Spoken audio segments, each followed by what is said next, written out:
The sprawling campus that is known in the Milwaukee area as Miller Valley, will remain closed Thursday after 5 people were killed Wednesday during a gunman's rampage. Molson Coors CEO Gavin Hattersley said the brewery that is part of the large campus that features over 20 buildings with more than 1,000 employees will be shuttered for the time being to give people time to cope. The suspect was a 51-year-old Milwaukee man who died from a fatal gunshot wound, Milwaukee Police said. Hattersley called the shooter an active brewery employee, but no other information about him is known. Police, who are still contacting relatives, also said victims' identities would not be released for at least 24 hours. Miller Valley, a reference to the Miller Brewing Co., that is now part of Molson Coors, includes a 160-year-old brewery, an inn and a seasonal outdoor beer garden. Prefer to listen? Check out the 5 Things podcast below and subscribe for free on Apple Podcasts.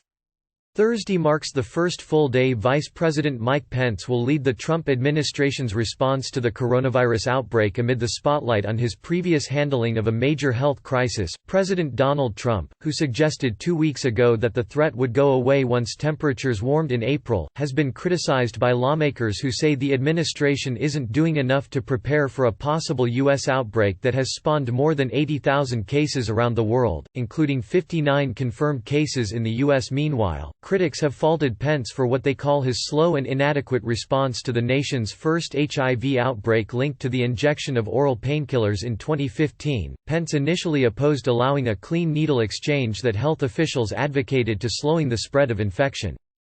Former Baltimore Mayor Catherine Pugh is scheduled to be sentenced Thursday on charges that she illegally made roughly $800,000 by selling a self-authored series of children's books to organizations tied to the city.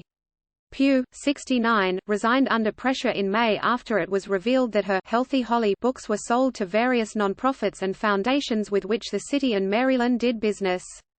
She pleaded guilty in November to federal conspiracy and tax evasion charges in a deal with prosecutors, who have asked the judge to impose a prison term of nearly 5 years, the Associated Press reported.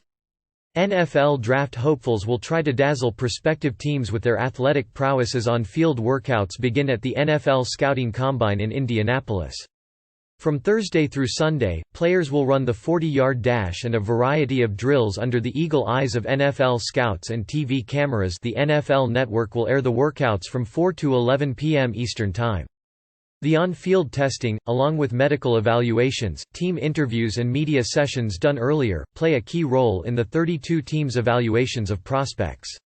Quarterbacks, tight ends and wideouts work out Thursday, so top QB prospects Joe Burrow, Tua Tagovailoa and Justin Herbert will certainly be in the spotlight.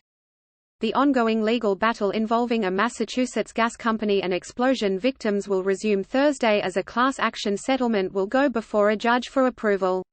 In a plea deal reached with the Justice Department on Wednesday, Columbia Gas Co. of Massachusetts (CMA) accepted responsibility for a deadly series of natural gas explosions that rocked Massachusetts in September 2018, agreeing to pay a $53 million fine and end its operations in the state.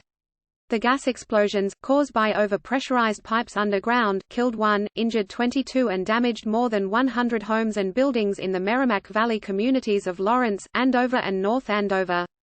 U.S.